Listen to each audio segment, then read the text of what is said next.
Welcome back, everybody. A lot's been written about the pandemic forcing women out of the workforce because they have to take care of the kids. According to the Labor Department, about 275,000 women dropped out of the workforce just last month alone. Joining us right now to talk more about working mothers in the midst of a pandemic is Joanne Lublin. She's author and former management news editor at the Wall Street Journal. She's out with a new book this week that's called Power Moms: How Executive Mothers Navigate Work and Life. And Joanne, welcome. It's great to see you. Thanks for being with us. Thanks for having me. So this is something you've been following for a very long time, and now everybody else is paying close attention to as well because of the pandemic. When you start looking at Power Moms, I know you looked at different generations of mothers, kind of the boomers versus the Gen Xers. What have you found in terms of where we stand, I guess, over the course of a few decades? Well, the biggest change is that we've got more supportive spouses out there, and we've got more supportive workplaces. And all that is making the burden of being a working mom with high ambitions for their families and their careers easier than it was for my generation of boomers. I think people were feeling pretty good about that until recently, until what we saw with the pandemic. With schools shut down in so many locations, it's really kind of focused the fact that working moms have had to bear the brunt of most of that.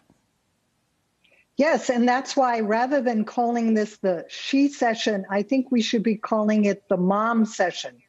The burden definitely has been hitting working moms a lot harder than working dads.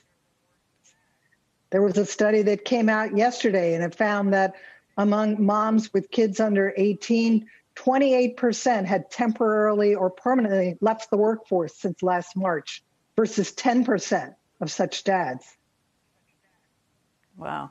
You think about the gains that women have made in recent decades, and you just wonder if that setback is going to be more than just a temporary issue, if this takes a long time to kind of work their way back from that.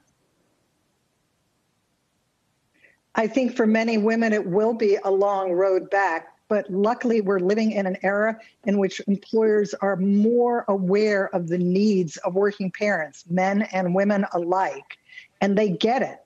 They know, particularly as we look ahead, if they want to attract and retain the best of the brightest, they need to be catering to their needs. And it seems to me that means more permanent arrangements for working from home, as we've already seen in recent weeks, like the announcement by Salesforce. You know, what part of what you do in your book, Joanne, is talk to some of the trailblazers, women who did this first, women like Carol Bartz, who went through this.